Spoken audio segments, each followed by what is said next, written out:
For the second time in history, the Germans simply just can't compete with America. I was bored the other day, packaging some elite posters for you guys. And then I hopped on my phone and saw this. An 8.6 quarter mile time. Are you kidding me? And then you go over to the Japanese and they're dropping bangers after bangers as well. I've been seeing the new concepts and just stuff that actually feels exciting again. Like cars are finally becoming exciting. Now, can we afford them? Absolutely not, but we're going in the right direction at least. So it really makes me wonder, what on earth is Germany doing except making obese cars? But before you German glazers get upset and click off this video, let me give Germany its flowers. Because let's be real, a few years ago, Germany did run the car scene. Like prime BMW, the E and F generations, prime Mercedes before they forgot about performance and only started focusing on luxury and emissions. These brands actually cared. This is crazy to say as an American muscle fan, but back then, Germany was actually ahead of the competition. If you wanted the best engineered car on the planet, trust me, you wouldn't be going to a Chevy or a Ford dealership. So no, let's get that out of the way right now. This video is not me hating on any brands. I'm just being real. But me being that American glazer that I am, I'd be lying if I said I didn't pray for times like this. Times where American cars would actually be taken seriously. Like, it's not crazy to say you prefer American cars over German cars anymore. Anyways, a few days ago, General Motors posted a video that changed everything. This car that we are both looking at right now is quicker to 60 than every single production car on the planet. And it's not even full electric. This car also ran an 8.675 second quarter mile time at 159 miles per hour. Most of you guys probably already do understand how insane that number is, but the small percentage of you guys who think, oh well, the Rimac Navara, the Dodge Demon, the Tesla Plaid, they could run these numbers as well. What's different about the ZR1? Well, the special thing about this exact car is that it also runs a 6-minute and 49-second pass at the Nürburgring.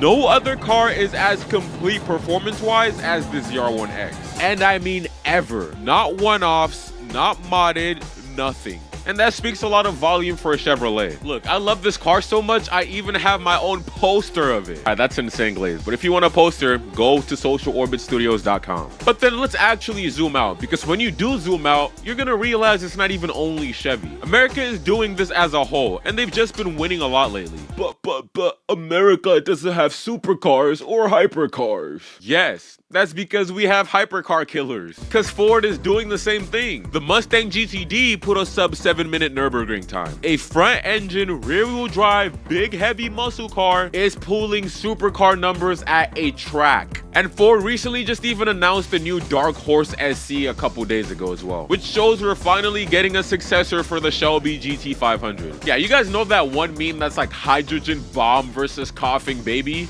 Yeah, that's literally America versus Germany right now. But like I said earlier, if it was just America that Germany was falling behind to, we could be like, oh, maybe America is just on a run right now. Nothing against Germany. But the fact that Japan is also in on this run just proves everyone is progressing except Germany. Recently as well, Japan has been moving differently. I made a video calling out brands that fell off, and majority were Japanese brands. And it's like the Prime Minister of Japan himself watched that video and told his brands, hey twin, it's time to lock in. But imagine he said that in Japanese or something. おい、相棒、集中する時間だぞ。 I'm sure by now we've all heard about the Toyota GR-GT. If you haven't, my buddy Bladed Angel covered a whole video about it. So check that out after this video. But Toyota world premiered it as a new flagship concept. And that thing looks sick. A 4-liter twin-turbo V8 hybrid. There's also been talks of Subaru as well bringing back, well, not fully bringing back, but there's at least an SDI Performance Edition coming back. And that just shows they actually listen and care. They understand that 40-year-old middle-aged women and lesbians are not their only customers.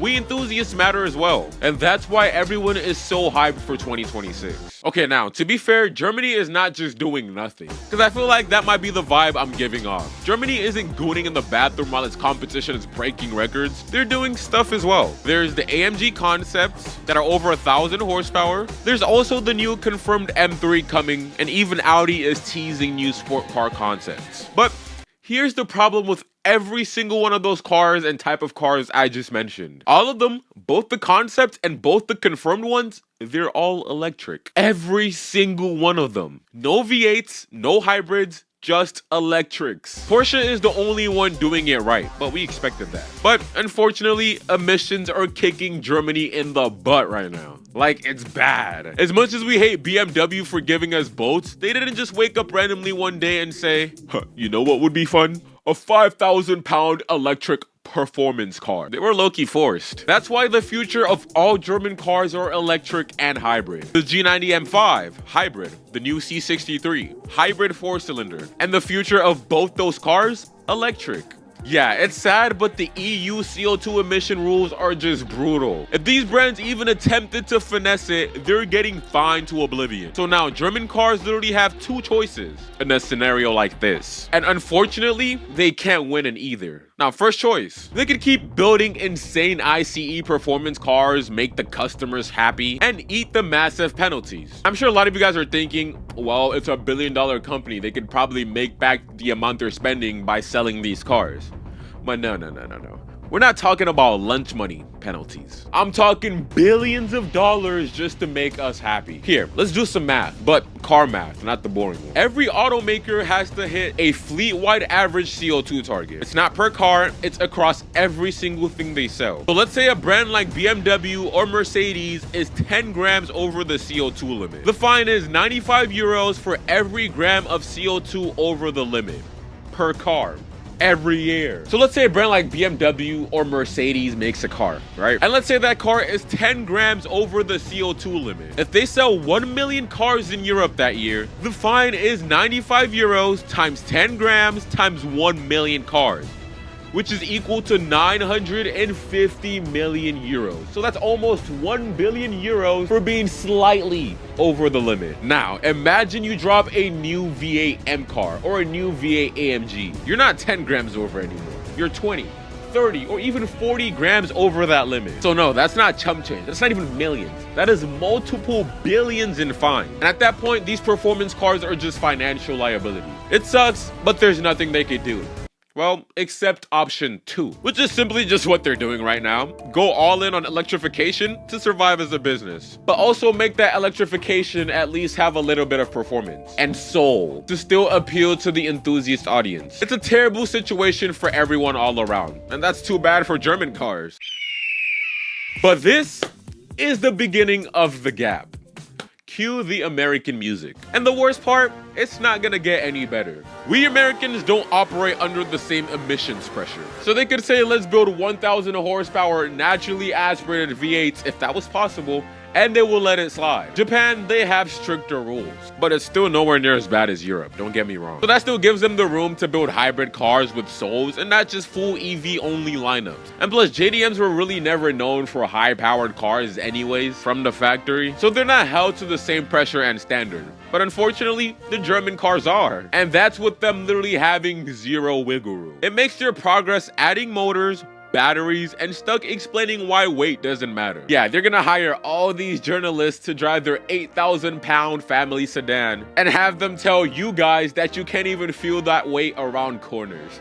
Yeah, maybe if you're comparing it to the Titanic trying to steer away from the iceberg, you can't feel it. But now, you guys know the true reason why Germany is slacking. So I want to ask you guys this. If emissions weren't a problem, or if they didn't play a role in today's car scene, do you think the Germans could actually build something that competes with the Americans today? I'm talking better than the ZR1X, better than the GTD, and even better than the Demon 170. Me personally, no.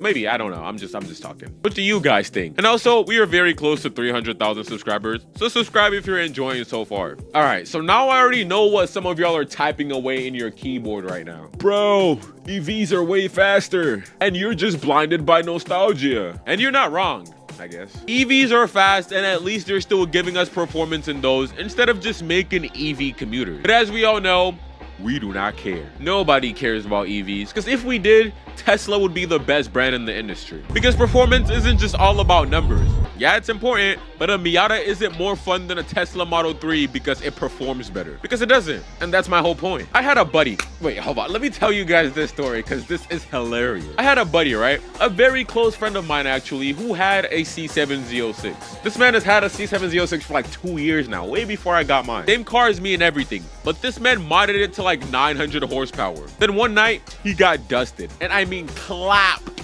buy a Tesla Model S Plaid. This dude was so hurt, he went and traded his C7 Z06 for a Plaid. And it was cool. I even got to drive it. Experienced the crazy acceleration for the first time. But a few months passed and he literally calls my phone. He calls me up and he's like, bro, I'm considering selling my Plaid for my Z06 again. And I would have made a joke saying I told you so and all that, but this man lost over 10K in depreciation in the 4 months he had this car. So I just felt way too bad to even joke about that. But fast forward to the next day, he literally has a Z06 in his garage. So long story short, an electric performance car can never replace an ICE car, no matter how much quicker and powerful it is. You'd get tired of it. And if we take a moment to look 5 years into the future, this is where the gap is going to open up like crazy. Because America is going to keep spoiling us and blessing us and grabbing our cheeks. Even Japan is going to keep dropping straight heat. We are going to be spoiled. But Germany, they'll probably be building the best electric cars in the world. Wow, how cool is that? Anyways, America is cooking, Japan is cooking, and to be honest, Germany is cooking as well with what they can do. The G90 isn't terrible. The 992.2 Porsche is looking good. And I heard something about AMG bringing back the V8. So hey, it could always be worse. Let's just be grateful that we're at least being considered when these cars are made. But I hope you guys did enjoy this video. I shall now go drive my screaming catless V8 and go wreak havoc on my American streets. Take that, Germans. Alright, I'm actually gonna go for a drive now. Y'all take it easy though. And if you're bored and looking for another interesting video to watch, just click right there. I'm gonna catch you next time, my brothers. Peace.